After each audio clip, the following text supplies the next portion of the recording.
ሰላም ጤና ይስጥልኝ የተስፋ ቴሌቪዥን ተከታታዮች፣ ይህ ከመጽሐፍ ገጾች የተሰኘው ፕሮግራማችን ነው።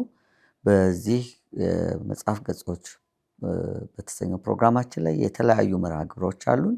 አንዱ የገማርያ ጓዳ የተሰኘው ደግሞ መርሃ ግብር ነው።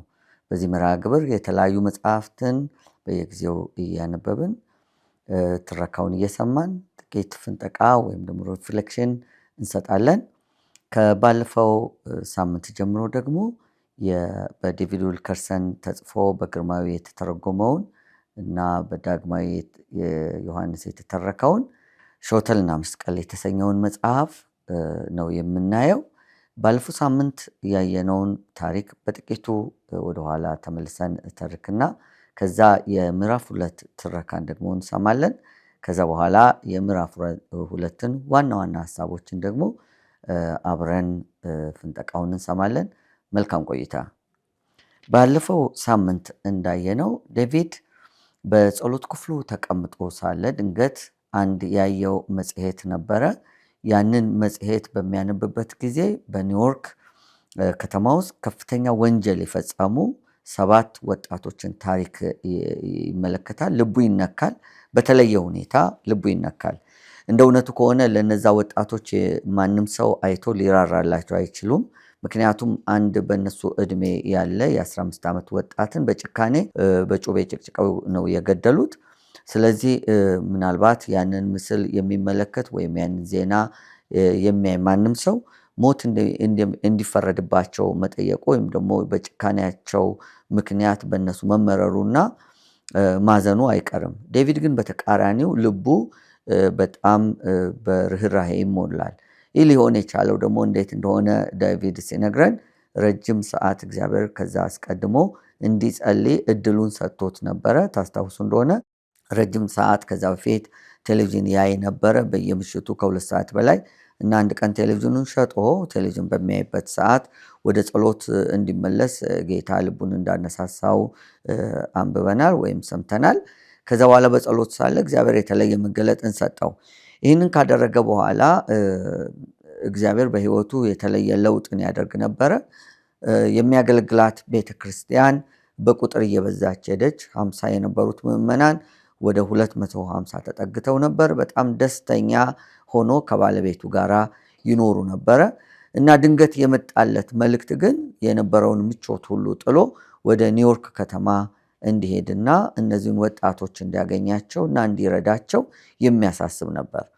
ይሄ ለሱ በተለየ ሁኔታ የመጣለትን መልእክት ግን ብዙዎች የተቀበሉት አልነበረም፣ ሊቀበሉትም አይችሉ። ምክንያቱም በወቅቱ ከኒውዮርክ 300 ማይልስ ወይም እርግጠኛ ቁጥሩ ወደ ምናልባት ወደ 500 ኪሎ ሜትር አካባቢ ይሆናል። ሙሉ ባይሆንም 500 ኪሎ ሜትር አካባቢ ይሆናል። ወደ 480 ምናምን ኤግዛክትሊ ቁጥሩን ስታዩት እና ወደዛ ርቀት ሄዶ እነዛን ሰዎች ወይም ወጣቶች ለመርዳት የሚችልበት ምንም አይነት አቅም አልነበረውም እና ለቤተ ክርስቲያኑ ምዕመናን ይሄንን ሐሳቡን በነገራቸው ጊዜ ያው ስለሚወዱትና ስለሚያከብሩት ይመስላል ጥቂት ሳንቲም ሰብስበው ሰጡት። ነገር ግን በነገሩ ያመኑበት አይመስሉም። ከዚህ በኋላ የማይልስ የተባለውን የወጣት መጋቢውን የቤተ ክርስቲያናቸው ማለት ነው ይዞ ወደ ኒውዮርክ መጓዝ እንደጀመረ፣ ነገር ግን በጉዞ ሰዓት ወዴት እንደሚሄድና የት ጋር እንደሚቆም እንኳን ምንም አይነት ዕውቀት እንዳልነበረው እና በኒውዮርክ በራፍ ላይ ሆኖ ታሪኩ በዛ እንደሚቆም ግን በዛ መካከል ግን አንዲት የመጽሐፍ ቅዱስ ጥቅስ ልቡን እንዳሞቀችው በለቅሶ የሚሄዱ የሚዘሩ ደግሞ በደስታ ነዷቸውን እየሰበሰቡ ይመጣሉ የሚለው የመዝሙር 126 ሐሳብ ልቡ ላይ እንደተቀመጠች እነዚህን ከሞላ ጎደል ታሪኮች ሰምተን ነበር። ዛሬ ደግሞ በምዕራፍ 2 ላይ የታሪኩን ቀጣይ ክፍል እንሰማለን። ከትረካው በኋላ ተመልሰን ከኔ ጋር እንገናኛለን። መልካም ቆይታ ይሁንላችሁ።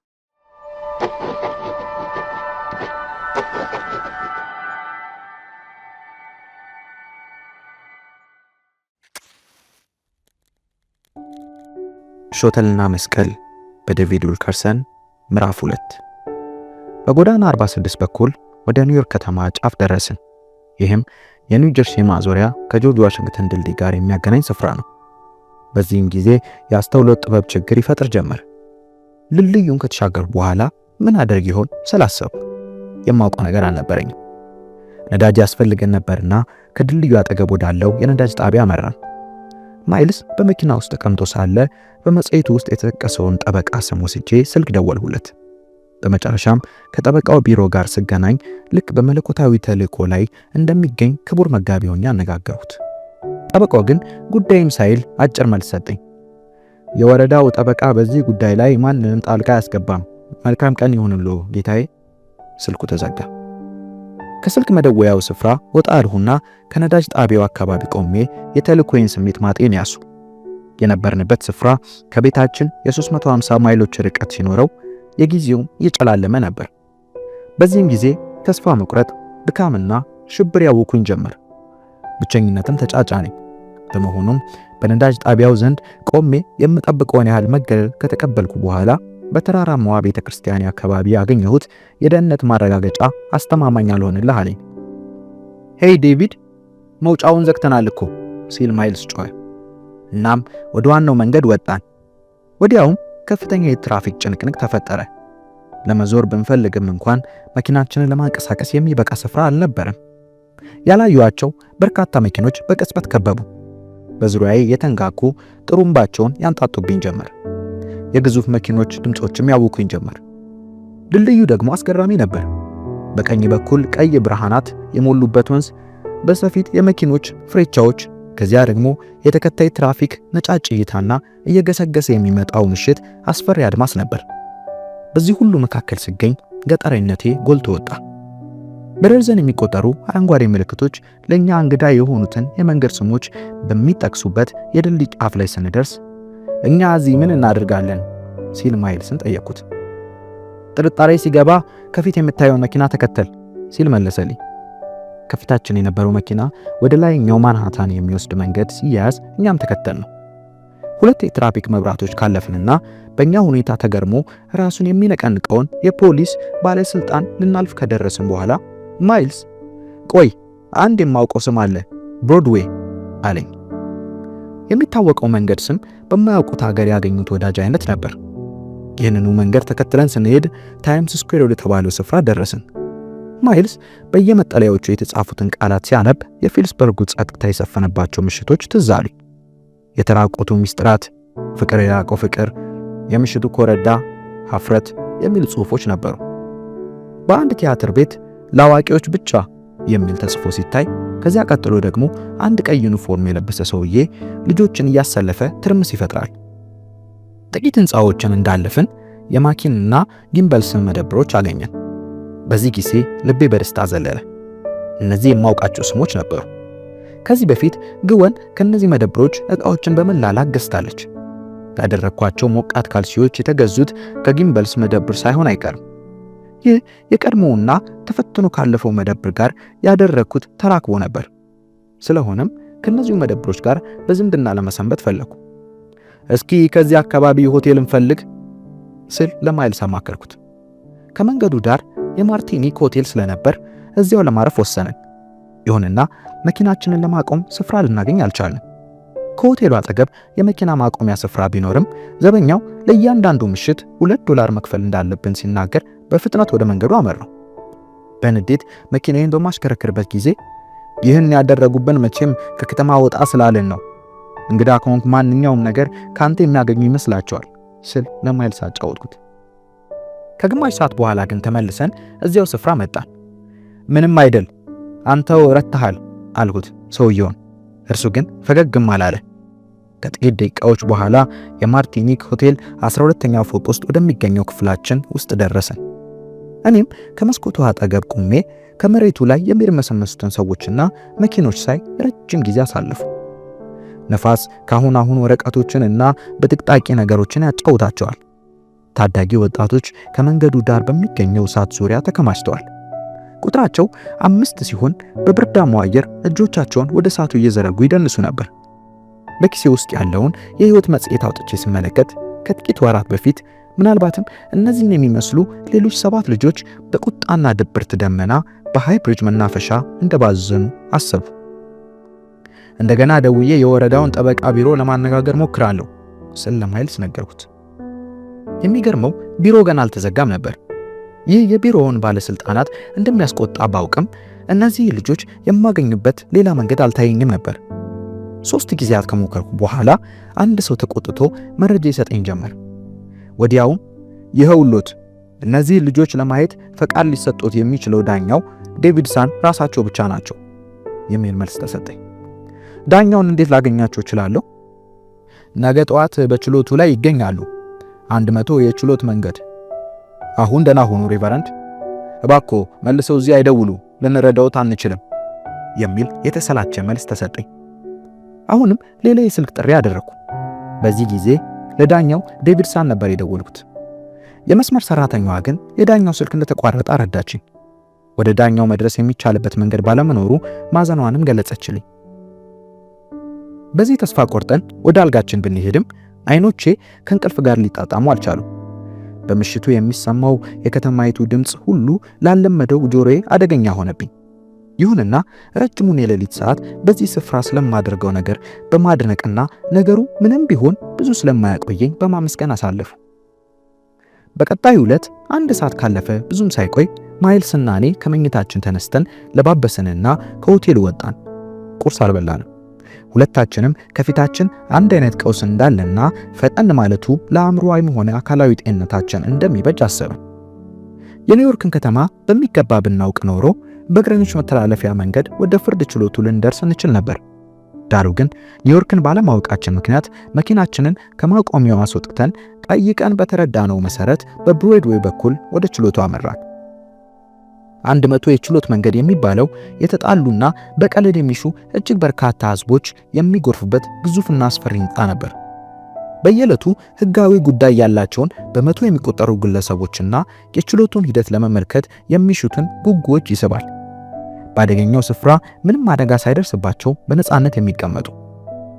ከረፋዱ ላይ የማይክል ፋልመር ጉዳይ ከሚመረመርበት ቤት ውጪ አንድ ሰውዬ ጮቱን ያስተጋባል። በኤሌክትሪክ ተጠብሰው ቢሞቱ መልካም ነው ሲል ለህዝቡ ሁሉ ከተናገረ በኋላ ከበሩ ውጪ ወደ ቆመው ዩኒፎርም የለበሰ ወታደር ዞሮ እነዚህን ጋጠወጥ ወጣቶች ደህና አድርጋ አስተምራቸው፣ ከነርሱም ሌሎች እንዲማሩ አድርግ ሲል አዘዘ። ወታደሩ አውራጣቶቹን ወገቡን ባጠበቀው ቀበቶ ውስጥ ከከተተው በኋላ ራሳቸውን ለሾሙት ወታደሮች መከላከያው ይኸው እንደሆነ ከረጅም ጊዜያት በፊት የተማረ ይመስል ለሰውየው ጀርባውን ሰጠ። ልክ ከጠዋቱ 2 ሰዓት ተኩል ከስፍራው ስንደርስ 40 ሰዎች ወደ ችሎቱ ለመግባት ይጠባበቁ ነበር። በዚያን ዕለት ለተመልካቾች 42 ወንበሮች መዘጋጀታቸውን ተመልክቻለሁ። ቁርስ ለመብላት ጊዜ አጥፍተን ቢሆን ኖሮ በዚያን ጠዋት የካቲት 22 1958 በእኔ ላይ የተፈጸመው ነገር መልኩን ይቀየር እንደነበር አስባለሁ። ለ1 ሰዓት ተኩል ስፍራችንን ጠብቀን ቆየን። ብንወጣ አሰፍስፈው የሚጠባበቁ ሌሎች ሰዎች ተራችንን ይወስዱ ነበር። አንዴ የችሎቱ ባለስልጣን በሰልፉ በኩል ሲያልፉ ራቅ ወዳለ በር እያመለከቱ የሚከተለውን ጥያቄ አቀረቡለት። ያ የዳኛው ዴቪድሰን ክፍል ነው? ራሱን በማነቃነቅ ትክክለኛነቴን አረጋገጠልኝ። ላነጋግራቸው የምችል ይመስልሃል? ሰውየው አና ብሎ አየኝና ሳቀ። ቀጥሎም ምንም ምላሽ ሳይሰጠኝ ስላቅና መገረም የቀላቀለ ዝቅተኛና ሸካራ ድምፅ አሰምቶ መንገዱን ቀጠለ። ወደ 4 ሰዓት አካባቢ ወታደሩ የችሎቱን በሮች ከፈተና እያንዳንዳችን ከችሎቱ በተከለለው ስፍራ ተቀመጠ። ቁጥጥርም ይደረግብን ጀመር። እጆቻችንን እንድንዘረጋ ሲጠይቁን መሳሪያ መያዝ አለመያዛችንን ለማረጋገጥ የሚፈልጉ መሰለኝ። ከፊቴ የነበረው ሰውዬ እየፈተሹት ሳለ ወደ እኔ ዞር ብሎ ዳኛውን እንደሚገድሉት ዝተዋል፣ ዘንዶ ወንበዴዎች ከችሎቱ ውስጥ እንደሚያገኙትም ተናግረዋል አለ። እኔና ማይልስ በመጨረሻዎቹ 2 መቀመጫዎች ላይ አረፍ አለን። ለካስ የተቀመጥኩት ቅድም የፍርዱ ሂደት በፍጥነት መካሄድ እንዳለበት ያሳስብ ከነበረው ሰውዬ አጠገብ ኖሯል። ገና ከመቀመጣችን እነዚያ ልጆች እስካሁን መሞት ነበረባቸው አይመስልህም ሲል ጠየቀኝና እኔ ከመመለሴ በፊት ወደ ሌላኛው ጎረቤቱ ዞሮ ይህንን ጥያቄ ደገመ። የፍርድ ችሎቱ መጠን በጣም አስደነቀኝ። በብዙ ሞቶች የሚቆጠሩ መቀመጫዎች ያሉት ማለፊያ ክፍል ይሆናል ብዬ አስቤ ነበር። ምናልባትም ይህንን ሐሳብ ያገኘሁት ከሆሊውድ ፊልሞች ይሆናል። ከፍርድ ችሎቱ ከፊሉ የተያዘው በችሎቱ ሰራተኞች፣ 1/4ኛው ደግሞ በዜና ሰዎች ሲሆን ለሕዝቡ የተተወችው ከኋላ በኩል ያለችው አነስተኛ ስፍራ ብቻ ነበረች። ከበስተቀኝ የተቀመጠው ጓደኛዬ በችሎቱ ሂደት ላይ ፈጣን ማብራሪያ ሰጠኝ። ብዙ ሰዎች ከችሎቱ ጀርባ በኩል ሲገቡ እነዚህ ችሎቱ የሾማቸው ጠበቆች እንደሆኑ ተነገረኝ። እነዚህ 27 ጠበቆች መንግስት ያቆማቸው ናቸው። እነዚህን እርባና ቢሶች ሊቋቋም የሚችል ሰው አልነበረም። ከዚህም በላይ ገንዘብ የሌላቸው የስፓኒሽ ልጆች ናቸው። አየህ ሲል ወዳጄ ገለጸልኝ። ስለ ጉዳዩ የማውቀው ባይኖረኝም አንዳች ቃል አልተነፈሱም። ጥፋተኞች አይደለንም ብለው ይግባኝ መጠየቅ ነበረባቸው። ለመጀመሪያ ደረጃ ግድያ የሚደነግገው የመንግስት ሕግ ሊፈጸምባቸው ይገባል። በኤሌክትሪክ ተጠብሰው ሊሞቱ ይገባል። ሁላቸው የተለያየ አስተያየት ይሰነዘራል። ከዚያም ልጆቹ ራሳቸው ቀረቡ። ምን ስጠባበቅ እንደነበር አላውቅም። ይሁንና ሰዎችን የምጠብቅ ይመስለኛል። ይህ የግድያ ወንጀል ችሎት ነበር። በአእምሮዬ ውስጥ ግን ልጆች የግድያ ወንጀል ይፈጽማሉ የሚል ሐሳብ አልነበረም። እነዚህም ልጆች ነበሩ። 7 የጎበጡ፣ የራዱ፣ የገረጡና የኮሰሱ ልጆች የጭካኔ ተግባር በመፈጸማቸው ለምርመራ ቀርበው ነበር። እያንዳንዱ ልጅ ካቴና ገብቶለት ከአንድ ወታደር ጋር የተያያዘ ሲሆን እያንዳንዱ ወታደር ሆን ተብሎ ለዚሁ ተግባር የተመረጠ ይመስል የተለየ ወንዳ ወንድነት ይታይበት ነበር። 7ቱ ልጆች በክፍሉ በስተቀኝ በኩል እንዲቀመጡ ተደረገና ካቴናው ወለቀላቸው። ለእነርሱ የሚገባው ይሄ ነው። ለእነርሱ እንክብካቤ አያስፈልግም። አቤት አምላኬ ስጣላቸው ሲል ተናገረ ልማደኛው ጎረቤቴ። እነዚህ ልጆች የማይጣላቸው እግዚአብሔር ብቻ ይመስለኛል ስል መለሱለት። ምን? ዳኛው በከፍተኛ ፍጥነት ሲገቡ አንድ ሰውዬ ጠረጴዛ እየደበደበ ጸጥታ ለማስፈን ይታገላል። ሕዝቡም ተነስቶ ቆመ። ከጎረቤቴ በቀር ሁሉም ጸጥ አለ። ጎረቤቴ ግን ብዙ ጊዜ ድምፅ ያሰማ ስለነበር ሰዎች ዞር ዞር እያሉ ይመለከቱ ነበር። አንዲት ልጃገረድ ከምስባኩ ላይ ቆማለች። ይህች የወንበዴዎቹ ኮረዳ ነች፣ ኮረዳዋ የወጣት ዝሙት አዳሪ የሚሉ ቃላት ከወደ ቀጣዩ በር ይሰማሉ። ለልጅቱ አንድ ሾተል አሳዩአትና ታውቀው እንደሆነ ጠየቋት። እርሷም በግድያው ዕለት ደም የጠራረገችው ከዚሁ ሾተል እንደሆነ አመነች። ይህችኑ ቀላል አረፍተ ነገር ለማግኘት ነበር ያ ሁሉ የጠዋቱ ክፍለ ጊዜ የተሰዋ። ከዚያም ከመቅጽበት ችሎቱ ተበተነ። ከዚያ ቀጥሎ የተከሰተው ነገር ከመጠን በላይ ነበር ያስደመመኝ። ቀጥዬ ምን ማድረግ እንዳለብኝ የማስብበት ጊዜ አልነበረኝም። ዳኛው ዴቪድሰን ቆመው የችሎቱን ማብቃት ሲያውጁ አየሁ። ከዚያ ክፍል ወጥተው ሲሄዱና ለዘላለምም ሲሰወሩብኝ በዓይነ ሕሊናዬ ተመለከቱ። ስለሆነም አሁኑኑ ካላገኘኋቸው ለዘላለሙ የማላገኛቸው መስሎ ተሰማኝ። ወደ ምስባኩ ወጥቼ ዳኛውን ላነጋግር ነኝ ስል ለማይልስ በሽክሽታ ነገርኩት። አብደሃል? አሁን ካላገኘሁት። ዳኛው ልብሱን ሰብሰብ አድርጎ ሊወጣ ተዘጋጀ። ከአጭር ጸሎት በኋላ አገልጋይነቴን ይጠቁማል ብዬ ያልሁትን መጽሐፍ ቅዱስ በቀኝ እጄ ይዤ ማይልስን በማለፍ ወደ ምስባኩ ሮጥኩ። ክቡርነቶ ስል ተጣራሁ። ዳኛው ዴቪድሰን የችሎቱ ደንብ በመጣሱ በቁጣ ጦፎ ዞሮ አየኝ። ክቡርነቶ እባክዎ እንደ አንድ አገልጋይ አክብሮት ሰጥተውኝ ከእርሶ ጋር እንድነጋገር ይፈቅዱልኛል? በዚህ ጊዜ ወታደሮቹ ደረሱብኝ። ቀደም ብሎ በዳኛው ላይ ግድያ እንደሚፈጸም መዛቱ ሳይሆን አይቀርም ከዚያ በኋላ የታየውን ሸካራነት ያስከተለው። ሁለቱ ወታደሮች ክንዶቼን ያዙና ከመቀመጫው ላይ ገፈታተሩኝ። በዚህ ጊዜ በመውጫው አካባቢ ጋዜጠኞች ፎቶግራፍ ለማንሳት ይራኮቱና ይጫጫሁ ነበር። ወታደሮቹ በአዳራሹ መሃል ዩኒፎርም ለለበሱ 2 ግለሰቦች አሳልፈው ሰጡኝ።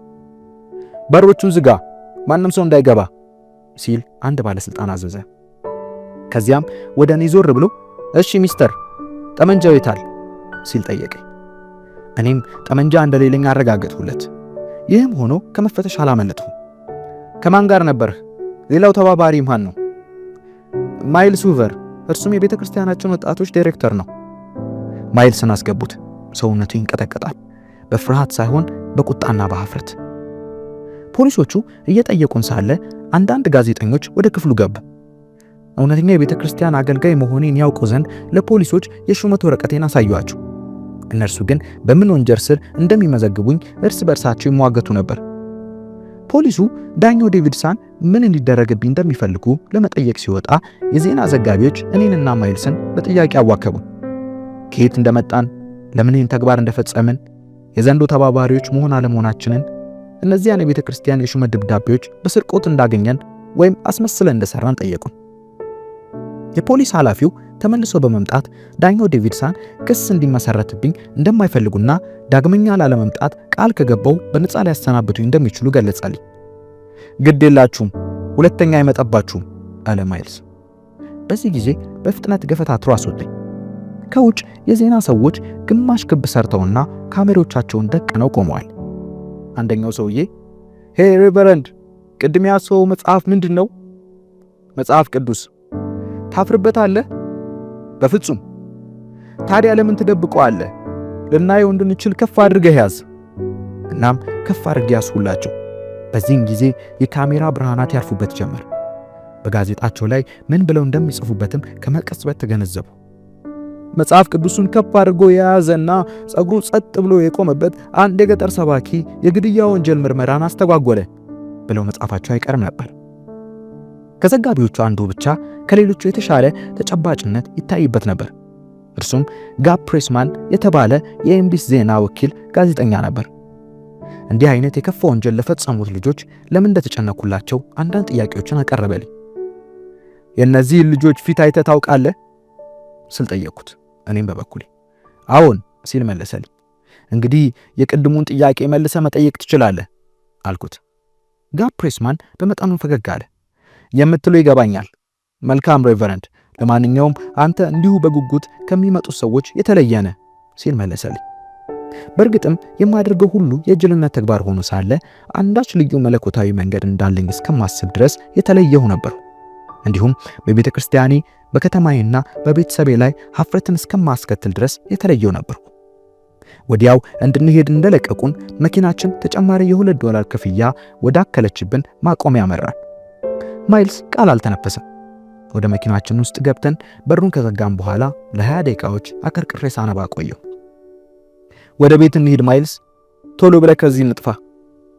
ተመልሰን በጆርጅ ዋሽንግተን ድልድይ በኩል ስናልፍ የኒውዮርክን አድማስ አቅንቼ ተመለከቱ። ወዲያውም ከመዝሙረ ዳዊት ብዙ ያበረታታኝን ክፍል አስታወሱ። በልቅሶ የሚዘሩ በደስታ ይሰበስባሉ። ያ ምን አይነት ምሪት ነበር! ከእግዚአብሔር ግልጽ ትእዛዛትን መቀበል የሚባል ነገር ስለመኖሩ ጠራጠር ጀመር። በባለቤቴ በወላጆቼና በቤተ ክርስቲያኔ ፊት እንዴት ነው የሚቀርበው? በጉባኤው ፊት ቆሜ እግዚአብሔር ልቤ እንዳነሳሳው ተናግሬ ነበር። አሁን እንግዲህ ወደ ቤት ተመልሼ እንደተሳሳቱና ከቶም የእግዚአብሔር ልብ እንዳላወቅኩ መግለጽ ነበረብኝ።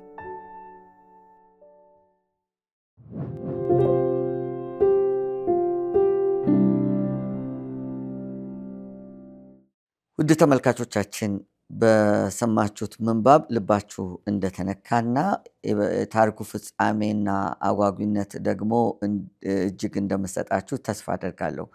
የሰማነውን ነገር እንደው ሰብሰብ አድርገን ጥቂት ፍንጠቃ ደግሞ ከዚህ ቀጥሎ ሰጣችኋለሁ። በምዕራፍ 2 ላይ ዴቪድ ወደ ኒውዮርክ መድረሱን እና በመጀመሪያ አስቀድሞ እነዚህ ልጆችን የሚያገኝበት ብቸኛ መንገድ የነበረው በመጽሔቱ ላይ ያገኘው የስልኩ ቁጥር ስለነበረ ወደ ጠበቃው ቢሮ በተደጋጋሚ ለመደወል እንደሞከረ ነው የምናነበው። እናም ሞከረ፣ ነገር ግን የተሰጠው ምላሽ ያን ያክል ተስፋ የሚሰጥ አይደለም። ልጆቹን ለማግኘት ወይም ከልጆቹ ጋር ለመነጋገር ብቸኛ ፈቃድ ሊሰጡ የሚችሉት ዳኛው ብቻ እንደሆኑ ከጠበቃው ተነገረው። በእርግጥ ኒውዮርክ በደረሰ ጊዜ የከተማዋ ውስብስብነትና አስቸጋሪነት ሌላው ቀርቶ መኪና እንዴት መንዳት እንዳለበት፣ በየትኛው መንገድ መሄድ እንዳለበት ራሱ አስቸጋሪ ሆኖበታል። በተጨማሪም ደግሞ ልጆቹን የት ጋር በየትኛው መንገድ ሄዶ ሊያገኛቸው እንደሚችል እንኳን ምንም የሚያውቀው ነገር አልነበረም። በወቅቱ ኒውዮርክ ባለፈውም ሳምንት ለማየት እንደሞከርነው በርካታ ሕዝብ የሚኖርባት እና ደግሞ በጣም ምስቅልቅል ያለ ብዙ ወንጀሎች የሚበዙባት ከተማ ናት እና ይሄ ከገጠር የመጣው የገጠር ፓስተር ዴቪድ ዊልከርሰን ለሱም ሆነ ለወጣቱ ፓስተር ማይልስ ነገር ሁሉ ግራ የሚያጋባ ነው። ግን በጠበቃው በኩል ባገኘው ጥቆማ ወደ ዳኛው ቢሮ ደግሞ ለመደወል ጥረት አድርጎ ነበር።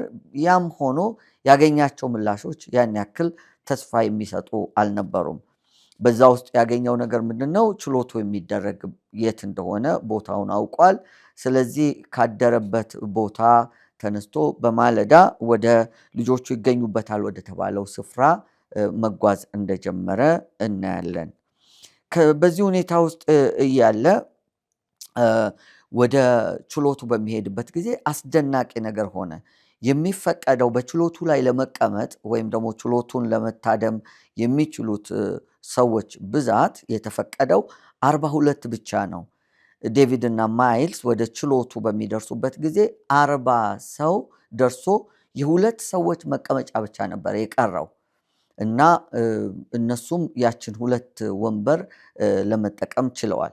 ምናልባት ቁርስ ለመብላት ወይም ለሌላ ነገር ዘግይተው ቢሆን ኖሮ ያችን እድል አያገኟትም ነበረ እና በሁኔታው በጣም ተገርመው ውስጥ ሆነው ችሎቱን ለመከታተል መጠባበቅ ጀመሩ። ዳኛውና እነዛ ተከሳሾች እስኪመጡ ድረስ በጣም በሚገርም ሁኔታ ህዝቡ ሁሉ በእነዚህ ወንጀለኛ ወጣቶች እድሜያቸው በ15 ዓመት አቨሬጅ ላይ ያለ ወጣቶች ላይ ከፍተኛ ቁጣ ነበረው። በተለይም ከዴቪድ አጠገብ የተቀመጠው ሰው ያለማቋረጥ ለልጆቹ ክፋት ይነግረዋል እና ዴቪድ ግን እግዚአብሔር ሊቀበላቸው እንደሚችል በሰባኪነቱ እንደገና ተጽዕኖ ይመስላል ዞር እያለ ለሚናገረው ለዛ ሰው የተቻለውን ያክል መልስ ለመስጠት ይሞክር ነበር።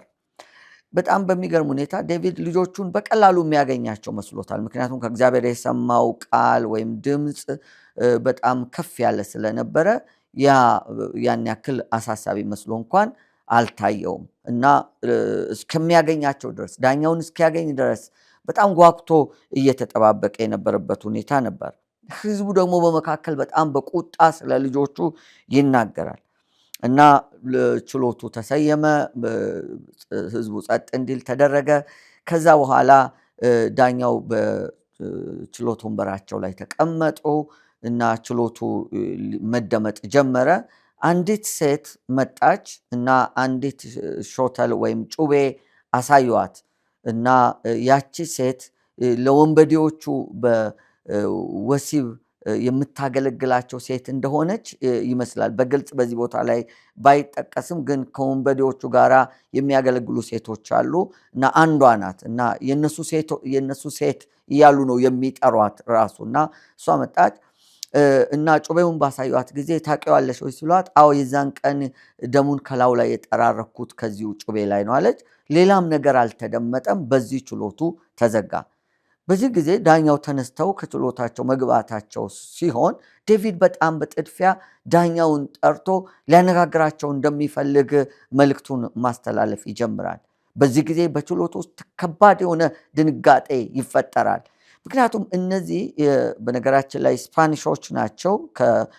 ወደ አሜሪካ በስደት የሚመጡ ከአሜሪካ በስተደቡብ ከሚገኝ ከሜክሲኮ የሚመጡ ህዝቦች ናቸው ስፓኒሾች እና እነዚህ ልጆች ደግሞ በጣም የተገለሉ የተጠሉ በሚቀጥሉትም ታሪኮች ላይ እናገኘዋለን ስለነበሩ እና ደግሞ ዳኛውን ለመግደል ዝተው ስለነበረ የዴቪድ ድንገተኛ ወይም ቅጽበታዊ ሪያክሽን ወይም ድርጊት በችሎቱ ላይ ከባድ የሆነ ነውጥን የፈጠረው። ምክንያቱም እነዛ የወንበዴ ቡድኖች መካከል አንዱ የላከው ወይም መልእክተኛ ተደርጎ ነው የቆጠረው። ስለዚህ የጸጥታ አካሎች ቶሎ እሱን አፋፍሰው ያዙ፣ ዳኛውን ደግሞ ሸፍነው ወደ ቢሮአቸው አስገቧቸው እና ዴቪድ ምን እየተከናወነ እንደሆነ እንኳን የገባው አይመስልም። ምክንያቱም ያንን በማድረጉ አንደኛ ከእግዚአብሔር ዘንድ መልእክተኛ ሆኖ የመጣ ነው። እግዚአብሔር ተናግሮታል፣ ድምፅ አለ ውስጡ። ስለዚህ ያንን ደግሞ በሙሉ መተማመን በራስ መተማመን ነው ሲያደርግ የነበረው። በዚህ ጊዜ ጋዜጠኞች በጣም በፍጥነት ፎቶግራፍ ወደሱ ደቅነው ፎቶ ያነሱት ጀመረ እና የጸጥታ አካላት ደግሞ ያዙ። የተወሰኑት ደግሞ ዳኛውን ለማነጋገር ሄዱ፣ በምን ክስ እንደሚመሰረትበት ለማረጋገጥ። እሱ ግራ ተጋብቷል እና ከማን ጋር ነህ? ማን ነው የላከ አይነት ነገር ያጣድፎ ከማን ጋር ነው ሲሉት የወጣት ፓስተሩ ከማይልስ ጋር ነው አብሬ የመጣሁት ብሎ አለ እና መጽሐፍ ቅዱሱን ከፍ አድርጎ ይዞ በቃ እንዲያምኑት ለማድረግ ይሞክራል። ግን የሰራው ወንጀል ከባድ እንደነበር የተረዳ አይመስልም እዛ እና ማይልስ ግን ደንግጦ ነበር። ይዘውት ሲመጡ በጣም በሀፍረት ተሸማቆ ነው የተገኘው እና ዳኛው ክስ ይመሰረትበት ዘንድ ይፈልጉ እንደሆነ ሲጠይቁ እንግዲህ እግዚአብሔር እጅ ስለነበረ ክስ የሚያስመሰርት ከባድ የሆነ ወንጀል ሆኖ ሳለ ክስ እንዲመሰረትበት እንደማይፈልጉ ግን ሁለተኛ እዛ ስፍራ ላይ እነዚህ ልጆች በሚታዩበት ችሎት ላይ ድርሽ እንዳይል ቃል እንዲያስገቡት አድርገው እንዲለቁት ይወስኑለታል። በዚህ ጊዜ ዴቪድ ይወጣል እና ከጋዜጠኞች ጋር ይጋለጣል፣ ወይም ለጋዜጠኞች ብቻውን ይጋለጣል እና አንዱ ጋዜጠኛ ግን በተለየ ሁኔታ ትኩረት ያደርጋል እና በእጅ ያዝከው ምንድን ነው ይለዋል። መጽሐፍ ቅዱስ ነው እና ታፍርበታለህ እንዴ? አላፍርበትም።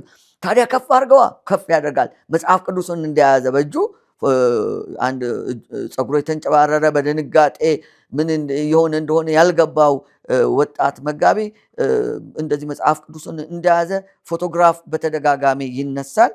ከዛ በኋላ ከዛ ይሄዳል። እሱ ግን ስለ ጭንቀቱ ስለ ልጆቹ ነው እና አንዱ ጋዜጠኛ ሲጠይቀው ለምንድን እንደመጣ ወይም ምን እንደሚፈልግ ሲጠየቅ የልጆቹን ፊት አይተዋል ግን ይለዋል። ልክ እሱ በጸሎት ስፍራ ሆኖ በዛች ጠባብ የጸሎት ክፍል ውስጥ ሆኖ በነበረበት ጊዜ ያየውን ያንን ምስል የተመለከተው ያንን ምስል ሌሎችም ሰዎች ያዩለት መስሎ ነው የታየው። እነሱ ልብ ውስጥ ያለ ይመስለዋል እና አይተዋል። እሱ ግራ ተጋብቷል። ግን ጋዜጠኛው ብዙም አልገባውም። ግን ፎቶውን ያነሳል። ዘገባውን የሚጽፍበትን ታሪክ ካጠናቀረ በኋላ ተለይቶት ይሄዳል። ከዛ በኋላ ከዴቪድና ደግሞ ማይልስ አብራው በሚሆኑበት ጊዜ ዴቪድ እንደገና ወደ ልቡ ይመጣል። ታላቅ አፍረት በላዩ ላይ ይወድቃል። ትልቅ ተስፋ መቁረጥ፣ የልብ ሐዘን በላዩ ላይ ይሆናል። እናም ከዛ ችሎት ከወጣ በኋላ በመኪና ትንሽ እንደተጓዙ መኪናውን አንድ ቦታ ላይ አቁሞ ለ20 ደቂቃ ያለማቋረጥ ያለቅሳል። በሐዘን በሐዘን በሐዘን በሐዘን ልቡ የተሰበረ ሰው ነው እዚህ ጋር የምታዩት። እግዚአብሔር ተናግሮኛል ብሎ ወጥቷል። ከእግዚአብሔር ድምፅ ሰምቻለሁ ብሎ ወጥቷል። በቤተ ክርስቲያኑ ምዕመናን ፊት በድፍረት ተናግሯል። 300 ማይልስ ርቀት ላይ ተጉዞ መጥቷል። ትልቅ አገልግሎት እንደተሰጠው እግዚአብሔር እንደላከው እርግጠኛ ነበር። ግን የገጠመው ነገር ተላኩበት ካለው ተልኮ ፈጽሞ የተለየ ነው። የገጠመው ነገር እግዚአብሔር የላከው ቀርቶ በራሱ እንኳን የመጣ ጥሩ አእምሮ ኖሮት የመጣ ሰው እንኳን የሚደርስበት አይመስልም። ከባድ የሆነ የሞራል ውድቀት የደረሰበት ስለነበረ ከባድ የሆነ ሐዘን ውስጥ ሆኖ ያለቅሳል። ሐዘኑ ደግሞ ለራሱ ብቻ አይደለም፣ በራሱ ላይ ስለደረሰበት ብቻ አይደለም። ባለቤቱን ያስባል፣ እናት አባቱን ያስባል፣ ቤተ ክርስቲያኑን ያስባል እና እንዴት ሆኜ ነው ከዚህ በኋላ ሄጄ የእነዚህን ሰዎች ፊት የማየው ብሎ ያንን ደግሞ ማሰብ ይጀምራል። ከዚህ የተነሳ በሐዘን ልቡ የተሰበረው ሰው አንዲት አስቀድሞ በመንገድ ላይ ሲመጣ ያነበባት ቃል ልቡ ውስጥ መታ እንደገና ስንቅር ትልና ብቸኛ መጽናኛው ትሆናለች።